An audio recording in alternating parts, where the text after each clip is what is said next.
આમાં એક અમેરિકાની ટેકનોલોજી છે કે હાથ ધોતા હોય તો આમાં તમે આંગળી ભરાઈ શકો, એમાં ના ફાવે તો આમાં ભરાઈ શકો. અહીંયા હાથ ધોવા માટેનું જ આ બોર્ડ આપેલું છે.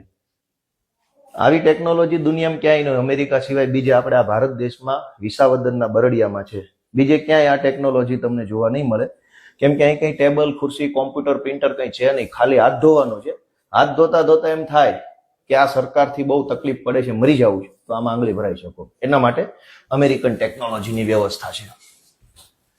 ઘણી બધી સુવિધા વાળું દવાખાનું છે. જો અહીંયા સુવિધા આપેલી છે.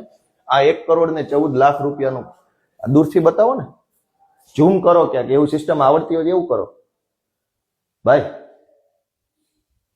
આ ભોબા ટેકનોલોજી છે, જે 1 કરોડ 14 લાખ રૂપિયાનું દવાખાનું બને પછી એની અંદર લગાડવામાં આવે છે.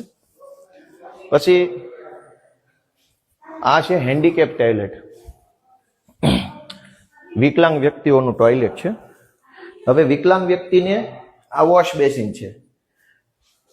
ધારો કે વિકલાંગ વ્યક્તિ મજબૂત આવી ગયો, મારા જેટલો 100 કિલો, અને ઊભું થવાની કોશિશ કરી કે મારાથી ઊભું થવું છે, તો આ ઊભા થઈ ગયા. આ થઈ ગયું ઊભું.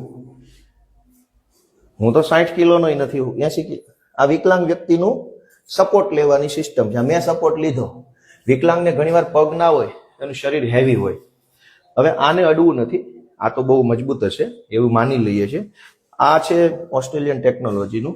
બીજું કે આ બધું તૂટી ગયેલું છે. આ બધું 1 કરોડ ને 14 લાખનું.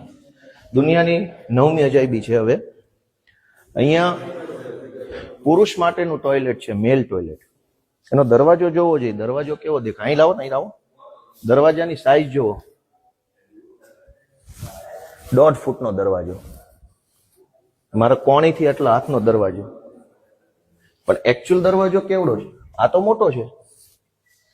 તો આ ઓસ્ટ્રેલિયાની ટેકનોલોજી છે કે આવી રીતે કોઈ ટોયલેટમાં આસાનીથી જાય નહીં, ટોયલેટ ગંદુ ન કરે, એટલે દરવાજો સાંકડો રાખ્યો છે. જાડો માણસ જઈ ન શકે, કેમ કે જાડો માણસ અંદર જાય તો ગંદકી કરે, એટલે એવું ના થાય. એટલે સરકારે ટેકનોલોજી વાપરી છે આ 4 ફૂટનો.